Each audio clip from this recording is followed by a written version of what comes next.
শুকরিয়া যে আমরা ছাত্র জনতার বিপ্লবের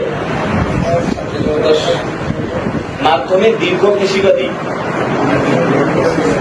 শাসনের করাল গ্রাস থেকে মুক্তি লাভ করেছি। আজ শাহজালাল বিজ্ঞান ও প্রযুক্তি বিশ্ববিদ্যালয়ে ওবিসি এবং ট্রেজারার পদে যোগদানের মুহূর্তে 24 জুলাই বিপ্লবে সকল শহীদদের সশস্ত্র চিত্তে স্মরণ করছি, তাদের আত্মার মাগফিরাত কামনা করি এবং আহতদের দ্রুত সুস্থতা কামনা করি। মহান এই জুলাই বিপ্লবের মূল লক্ষ্য ও আদর্শকে সমুন্নত রাখতে আমরা শপথ করছি যে বিপ্লবী সরকার কর্তৃক যে দিক নির্দেশনা আমরা পেয়েছি, এতে জুলাইয়ে ছাত্র জনতার বিপ্লবে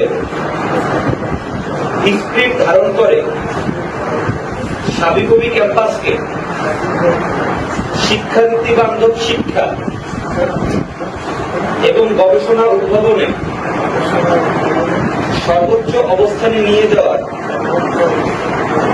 লক্ষ্যে সচেষ্ট থাকব। দলীয় লেজুর ভিত্তিক ছাত্র রাজনীতি মুক্ত ও শিক্ষার্থী বান্ধব ক্যাম্পাস গড়ে তোলার জন্য আকস্মিকভাবে নিয়োজিত থাকব। আমাদের বিদ্যা, গবেষণা আর সৎকর্মের মাধ্যমে দেশের প্রথম বিজ্ঞান ও প্রযুক্তি বিশ্ববিদ্যালয় সাবিকবি দেশ ও জনগণের এবং বিশ্ববাসীকে আলোর পথ দেখাতে যেন অগ্রণী ভূমিকা পালন করে তা নিশ্চিত করবে। এভাবেই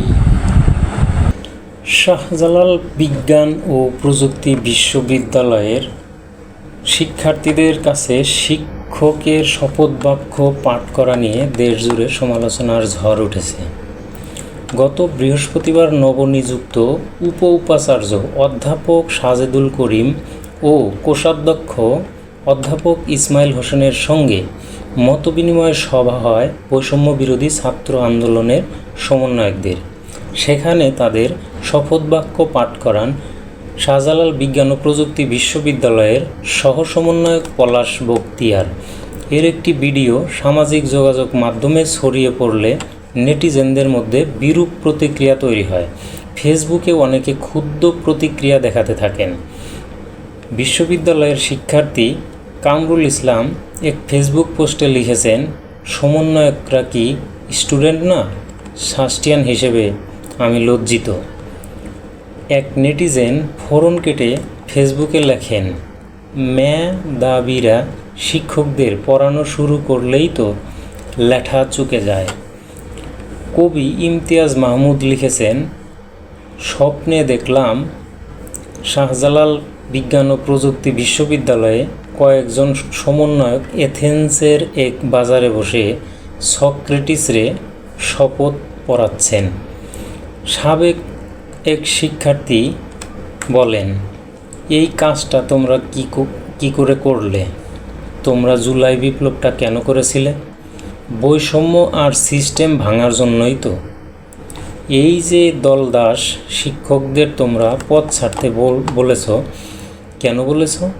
কারণ তারা একটা দলের দাসত্ব স্বীকার করেছিল, অন্যায়ের প্রতিবাদ করেনি। এখন তোমরা যে কাজটা করলে সেটা কোন পদাধিকার বলে করলে? ছাত্ররা শিক্ষকের অফিস কক্ষে ঢুকে কি করে তাদেরকে শপথ বাক্য পাঠ করায় নিজেদের মতো করে? এর মানে কি দাঁড়াচ্ছে? উপাচার্য কোষাধ্যক্ষদের তোমাদের কথা মতো চলতে হবে, তাই তো? ইনফ্যাক্ট তোমাদের ইচ্ছা মতোই তো ওনারা নিয়োগ পেয়েছেন, নইলে তো এভাবে নিজ অফিস কক্ষে ওনারা মনের আনন্দে তোমাদের বলা শপথ বাক্য পাঠ করতেন না। সমালোচনার মুখে গত শুক্রবার বিশ্ববিদ্যালয়ের ভারপ্রাপ্ত রেজিস্ট্রার স্বাক্ষরিত এক সংবাদ বিজ্ঞপ্তিতে জানানো হয়, চলমান পরিস্থিতিতে বিশ্ববিদ্যালয়ে নতুন প্রশাসন আসায় আবেগে আপ্লুত হয়ে শিক্ষার্থীদের তাৎক্ষণিক প্রতিক্রিয়ায় বাক্যগুলো সবার মুখে উচ্চারিত হয়েছে। এটি কোনো শপথ অনুষ্ঠান ছিল না। এই ঘটনাকে অনাকাঙ্ক্ষিত দাবি করে দুঃখ প্রকাশ করেছেন শাহজালাল বিজ্ঞান ও প্রযুক্তি বিশ্ববিদ্যালয়ের সমন্বয়ক আসাদুল্লাহ আল গালিব। তিনিও বলেছেন এটি কোনো শপথ অনুষ্ঠান ছিল না। আর সহসমন্বয়ক পলাশ বখতিয়ার বলেন, নবনিযুক্ত উপাচার্য ও কোষাধ্যক্ষ স্যারের সঙ্গে মত বিনিময়ের সময় জুলাই বিপ্লবের কথা স্মরণ করে আমরা অনেকেই বক্তব্য দিই। এরই ফলে জুলাই বিপ্লবের স্পিরিট ধরে রাখতে স্যারদের প্রতিজ্ঞাবদ্ধ হতে অনুরোধ করি। স্যাররা আমাদের শ্রদ্ধার পাত্র, তাদের অসম্মান হোক এটা আমাদের উদ্দেশ্য ছিল না। আমরা স্যারদের কাছে অনিচ্ছাকৃত এই ভুলের জন্য ক্ষমা চাচ্ছি। ব্যক্তিগতভাবেও আমি স্যারদের কাছে ক্ষমা চেয়েছি।